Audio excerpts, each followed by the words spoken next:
Il fut un temps où la France parlait et le monde écoutait. Elle écrivait et l'Europe se taisait pour lire. Elle pensait et la pensée elle-même se redressait pour mieux l'imiter. Du haut de ses cathédrales et de ses révolutions, la France était un phare, pas seulement une nation, mais une idée, une musique de liberté que fredonnaient les peuples enchaînés. Son nom résonnait comme un vers de Victor Hugo, comme une Marseillaise portée par le vent de l'histoire, des plaines d'Austerlitz aux ruelles de Montmartre, du souffle de Voltaire à la plume de Camus. Elle imposait sa silhouette, fière, dans le ciel du monde, robe de velours ou aubert d'acier, selon les époques. Elle fut mère d'art, d'esprit et de bataille. Ses enfants, artistes, soldats, poètes ou savants, ont offert au monde des couleurs, des lois, des rêves, des révoltes.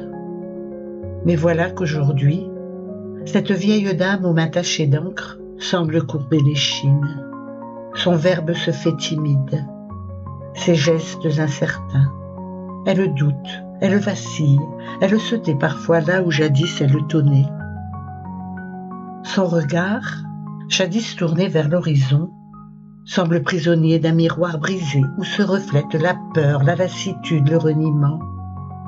Le passé pèse, l'avenir inquiète, la langue se délite, la mémoire s'efface, les symboles se vident. Certains disent qu'elle s'efface par noblesse, par lassitude de dominer.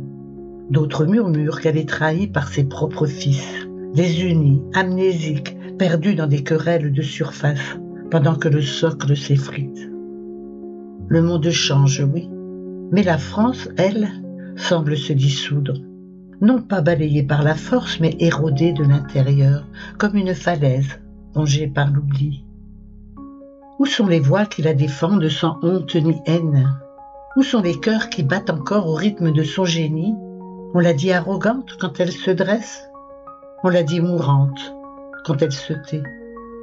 Et pourtant, malgré l'effacement, il reste des pierres debout, des mots qui brûlent encore. Le vent de la mémoire souffle entre les colonnes des palais, dans les campagnes silencieuses, dans les cœurs de ceux qui, sans bruit, espèrent encore. Car une nation ne meurt pas tant que quelqu'un se souvient, tant que quelqu'un écrit, chante, pleure ou se bat en son nom. France, mon pays, tu chancelles, mais tu respires encore. Et dans le silence de ta fatigue, certains entendent déjà le murmure du réveil.